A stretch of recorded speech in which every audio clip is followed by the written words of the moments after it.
Vestan sulle ühe loo. No ma saan aru, et kõik, mis on usu ja religiooniga, jumalaga seotud, et sellega kaasas käib materiaalses maailmas pettumine, fanaatilisus, sentimentalism, sõjad, ma ei tea, mingid muud hullused, ise mõni mõtleb, ma olen Jumal ja mõni mõtleb Jumala välja ja mõni ütleb, et Jumal rääkis südames ja noh, ma pidin mõrvama 700 inimest ja ühesõnaga selle usu ja Jumala ümber on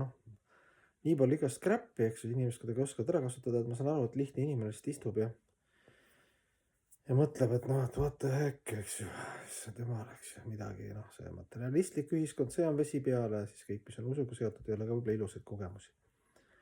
Noh, õnneks minul on olnud nagu häid eeskujusid siiamaani, eks ju, kes on nagu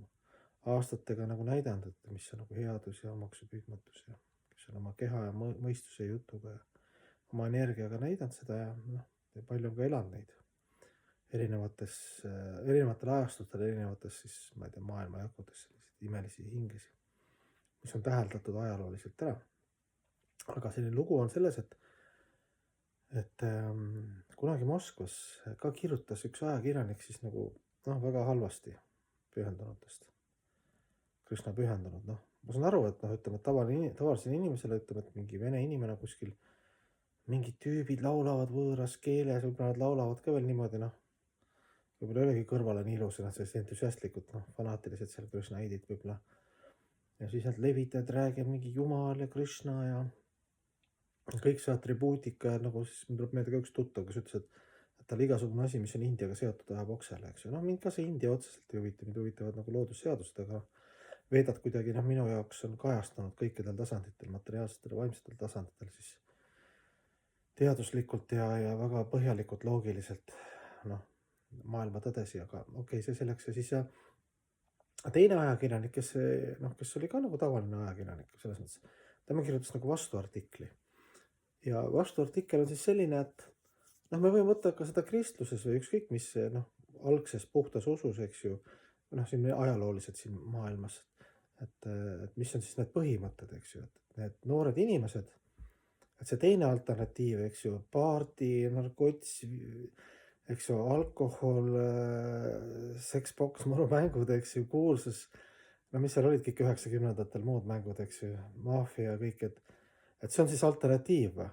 Et ütleme, et kui me võtame nüüd maha kõik need igast, need häirivad faktoriga, vaatame nagu põhimõtted, et need noored siis nagu meiegi aasramis, eks ju, me olime ka sellised katkised lääne ühiskonna noored, aga meil oli nagu põhimõtted, mis meil olid seal, eks ju, ära valeta, ära varasta, kehaline hügieenia, hommikul vara ülesse, põhimõte, eks ju, karma põhimõte, karmajooga põhimõtted, katsu arendada endas, eks ju, omaksupüüdmatut, kõige kõrgema teiste teenimist, eks ju. Et kõik sellised lihtsad kõrged põhimõtted, et on olemas loodusseadused, loodus on elus, eks ju, et kunagi ei ole nii, et keegi ei märka midagi, eks ju, on ülihing, pühavaim, eks ju, Jumal, kelle lahutamatu osakesed me oleme ja ta igat asja siis igat tundevarjundit ja igat meie käitumise malli märkab ja vastavalt siis ka kohendab, eks ju. Kas meil on soov või ei ole, kui ei ole soovi, siis on karma kohendab, eks ju, kuidagi on vaja seda asja koos hoida. Ja kui on soov, siis otse, eks ju, vaimne ja spirituaalne energia läbi vaimsete õpetajate, pühakirjade ja praktikate siis meid puhastavad, siis see on saatana pakti reguleeritud vaimne elu. Ühesõnaga, tema kirjutas aga hästi lühidalt ja nagu loogiliselt vastu, et okei, et teile ei meeldi see asi, et nad on nagu hullud. Aga need põhimõtted, lihtsad inimlikud põhimõtted, headus, alandlikkus, tänulikkus, abivalmidus, empaatia, aktsepteerimine, et loodus on elus, eks ju. Kõik need põhimõtted on nagu noored inimesed seda praktiseerivad, et mis seal siis nagu nii halba on, et mis on siis see nagu teine variant, eks ju. Ma ütlesin teile selle loengu alguses ka praegu,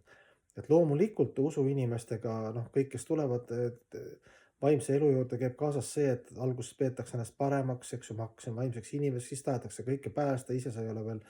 hingetasemel, ei ole veel puhastunud, ennast teadvustanud ja kõik see käib seal juurde, eks ju, nagu öeldakse, et esimese astme religioon või pühendunu või vaimne inimene on alati, eks ju, sentimentaalne, fanaatiline. Ma saan aru, et need asjad käivad juurde, aga need põhimõtted, need seadused või see eeskiri, elulised siis sellised seadused, eks ju, need on ju fantastilised, eks ju. Kui sa niimoodi hakkad analüüsima, jätad nagu kõik kõrvale seal, mis on selle usu nimel tehtud, eks ju. Mis on siis see teine alternatiiv, et teeme karjääri ja pärast ikka oleme rokkstaar või kuulsuse, teeme vannitoas üledoosiga endale enesetapu või kokku lahku ja mis see nagu ühiskond, mis alternatiive ta pakub nagu see teine alternatiiv on nii õudne, et parem olla isegi noh, teatud mõttes nagu mingi fanaatiline sentimentalist, eks ju, algusetapis, kui see teine versioon, eks ju. Noh,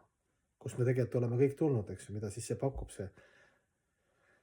ühiskond meile, see materialistlik ühiskond, eks ju, need põhimõtted ja need filmid ja see muusika ja lõpuks siis maailma kõige kuulsam ja